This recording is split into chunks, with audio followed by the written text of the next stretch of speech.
ngày nắng mà bạp lươn bập nhạt hơi ngành đặc biệt với món đốt bờ một tết lươn đôi à mày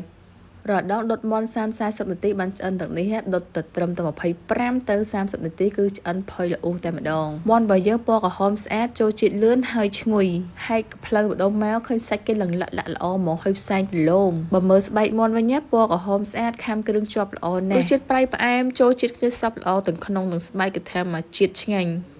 วิธีធ្វើគឺងាយដូចបកចេកខ្ចីចឹងយើងមានមន់ស្ទៀលមកក្បាលមកកុំយកធំពេកណាយើងយកមន់មួយត្រឹមតែ7 8ខាំទៅបានហើយមន់ប៉ុណ្ណឹងដុតឆ្អិនលឿនហើយសាច់ក៏ឆ្ងាញ់ដែរវាផុយលឿនណាវាតូចល្មមប៉ុណ្ណឹងទៅយើងមិនហត់ចំណាយពេលយូរខ្ទឹមសយើងប្រើចំនួន1មើមដំវាទៅប៉ែដាក់ទាំងសបកគល់សក្តិ4គល់កាត់វាជា2ជា3ចឹងមកដាក់ទាំងស្លឹកដាក់ទាំងគល់ទាំងអះហើយរំដេង2មើ2ដុំស្លឹកក្រូច3 4សន្លឹកហើយមន់របស់យើងថែមគ្រឿងចូលក្នុងអាហារទៅបើវាមានជាតិទៅថែមស្ករសមួយចុងស្លាបព្រាបាយប៊ីចេងបន្តិចប្រេងខ្យងពី3ស្លាបព្រាបាយបងប្អូនថែមគ្រឿងបែបហ្នឹងលុះត្រាណាតែមន់របស់យើងអត់លះហើយកន្លែងកណាបើសិនជាវាលះហើយកន្លែងកយើងចាក់គ្រឿងចូលទៅវាហៀចេញអស់ហើយញាត់លក្រូចខ្ទឹមសម្ដេងហើយនឹងគល់អក្រីចូលក្នុងពាក់កណ្ដាលដែលយើងបានហាន់មិញហ្នឹងកាប់កញ្ញាំជើងហើយជាក្តិតឲ្យមន់ចោលផងបងប្អូនត្រង់កន្លែងហ្នឹងខ្ញុំភ្លេចជាចោលឲ្យឆឹងយើងមិនពងក៏បានដែរបើថាយើងមានខ្លាញ់ច្រើនដាក់ពងទៅលឿនតែបើថាខ្លាញ់តិចយើងជៀនតែម្ងក៏បានដែរត្រង់កន្លែងដាក់គ្រឿងចូលក្នុងមន់ហ្នឹងបើសិនជាមន់យកអត់លះហើយកន្លែងគេហ្នឹងទេល្អណាស់វាអប់គ្រឿងក្លិនមកឈ្ងុយហើយចូលជាតិល្អខ្លាំងណាស់អញ្ចឹងបើសិនតែទិញមន់យកមកធ្វើមន់ដុតទៅបងប្អូនប្រាប់គេទៅកុំឲ្យវះកន្លែងកមន់ហ្នឹងវាលះហើកយើងដាក់ខ្លាញ់ជៀនវាពណ៌រាងក្រហមបែបហ្នឹងមកបងប្អូនហើយសម្រាប់ភ្លើងយកប្រើខ្លាំងទេប្រើភ្លើងមកល្មមរៀងយូរតិចទៅត្រឡប់មកឲ្យវាក្រហមសងខាងប៉ុណ្ណឹងតែបើសិនជាបងប្អូនប្រើខ្លាញ់ច្រើនវិញណាបំពងតែមួយផ្លេតហ្នឹងវាឆាប់ឆ្អិនណាយើងប្រើពេលយូរទេត្រឹមតែ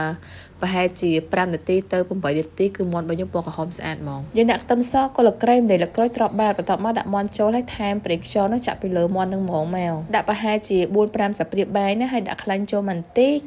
បើភ្លើងឲ្យគ្រឿងរបស់យើងត្រប់ខាងក្រោមនឹងឡើងឈ្ងុយសិនចាំយើងចាក់ទឹកដូងចូលកន្លះផ្លែយើងដាក់រសជាតិរៀងប្រៃហ្នឹងឲ្យហើយទៅថែមអំបិលមួយចុងស្លាបព្រាបាយលើបន្តិចស្ករមិនដាក់ទេព្រោះថាទឹកដូងរបស់យើងផ្អែមហើយបិទគោរពផ្ងំទុកចោលប្រហែលជា7-20នាទីទៅវាឆ្អិនណាបងប្អូនចន្លោះពេលហ្នឹងយើងប្រែវាទៅប្រែវាមកប្រហែលជា3 4ដងទៅដើម្បីវាឆ្អិនសព្វមិនបាច់ចាំប្រើភ្លើងខ្លាំងពេកទេបងប្អូនប្រើភ្លើងមកល្មមទៅបានហើយបានស្បែកមាន់របស់យើងវានៅស្អាតវាអត់លះហែកទៅណាទេហើយមាន់យើងប្រើមាន់ស្ទៀវចឹងវាមកល្មមធ្វើឆាប់ឆ្អិនអត់ប្រើពេលយូរចឹងណាមួយត្រឹម7 8ខាំវាឆាប់ឆ្អិនហើយសាច់វាផុយលឿនប៉ុណ្ណោះស្រួលធ្វើម្ហូបញ៉ាំអត់ពិបាកញ៉ៃច្រើនទេចន្លោះពេលហ្នឹងយកបុកម្ទេសខ្ទឹមចឹងហើយដាក់ម្ទេសម៉ាឡេចំនួន1ផ្លែហាន់វាទុយៗប៉ុណ្ណឹងហើយថែមម្ទេសហឹរ3 4គ្រាប់ខ្ទឹមសទាំងសំបក3កាពើថែមប៊ីចេងបន្តិចបុកវាឲ្យម៉ត់ចូលគ្នាព្រោះថាញ៉ាំហឹរអត់សូវបានណាបងប្អូនអញ្ចឹងដាក់ម្ទេសម៉ាឡេទៅដើម្បីយកពណ៌ឲ្យស្អាតបងប្អូនចិត្តញ៉ាំហឹរដាក់ម្ទេសរៀងច្រើនទៅបានវាកាន់តែឈ្ងុយហើយកាន់តែឆ្ងាញ់យើងបុកវាឲ្យរៀងបែកប៉ុណ្ណឹងទៅបានហើយមិនម៉ត់ពេកទេតមកទៀតបើមើលមាន់របស់យើងវាចាប់ផ្ដើមនឹងចង់ខាស់ទឹកណាអញ្ចឹងយើងត្រឡប់វាមកប្រែទៅប្រែមកដើម្បីវាចូលពណ៌កាន់តែស្អាតហើយក៏ចូលជាតិកាន់តែខ្លាំងដែរមាន់បងប្អូនចង់ដុតឲ្យឆ្អិនលឿនហើយសាច់វាឈ្ងុយបងប្អូនប្រើឆ្នាំងនឹងក្រាស់តិចទៅបានវាងុំល្អហើយយើងដុតតាមមួយផ្លេតហ្នឹងគឺថាវាឆ្អិនសព្វហ្មងហើយសាច់វាផុយឆ្ងាញ់ណាក្លិនវាគឺថាអប់មកនឹងឈ្ងុយមើលតែទឹកមាន់ដុតរបស់យើងវាឡើងខាប់ប៉ុណ្ណឹងបងប្អូនក៏ចាក់ម្ទេសហើយនឹងខ្ទឹមយ៉ាងបាត់បុកហ្នឹងចូលមកទាំងអស់មកអត់តដាក់ម្ទេសទេយើងថាពណ៌ឡើងទំនងហើយយើងចាក់ខ្លាញ់ចូលបន្តិចមកដើម្បីក្លោចខ្ទឹមហើយនឹងម្ទេសរបស់យើងឲ្យឡើងឈ្ងុយអញ្ចឹងណាមាន់ឲ្យឡងស្អាតហើយស្បែកវាក្រៀមល្អយើងកវាថ្នមប៉ុណ្ណឹងបវលវាអញ្ចឹងហើយយើងក៏ប្រែត្រឡប់វាបវលវាបន្តទៀតបើសិនជាយើងធ្វើវាខ្លាំងពេកវាអាចនឹងលះហែកមាន់អត់សូវស្អាតទេអញ្ចឹងតថ្នមដៃថ្នមជើងតិចហើយ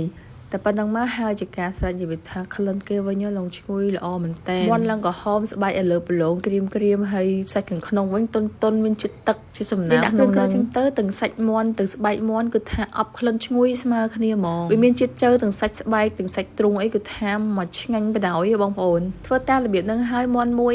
ញ៉ាំម្នាក់ឯងចង់ស្ទើតថែម2មាន់អីបានល្មមក្លិននៅខាងក្រៅឈ្ងុយឈ្ងប់ហើយមើលទៅសាច់មើលទៅស្បែកទៅក៏ទៅណូដែរហែកម្ដុំចេញមកឃើញអត់ផ្លូវរបស់គេគឺថាមានជាតិសំណើមជូស៊ីល្អហ្មងឈ្ងុយគ្រឿងយើងអាប់នឹងគល់ក្រែមលក្រូចហ្នឹងតិចហើយខាងក្រៅរបស់គេមានរសជាតិប្រៃផ្អែមហឹរតិចដែរខាំម៉ាត់ចូលគ្នាទៅញ៉ាំតលិតដៃទៅសាច់ទាំងស្បែកផុយស្មើគ្នាជាលក់ទឹកត្រីបុកក៏បានបើមិនរេចកុំថាញ៉ាំផ្លូវញ៉ាំសាច់ទ្រូងរបស់វាក៏វាមានជាតិអត់ខ្សោះដែរបងប្អូន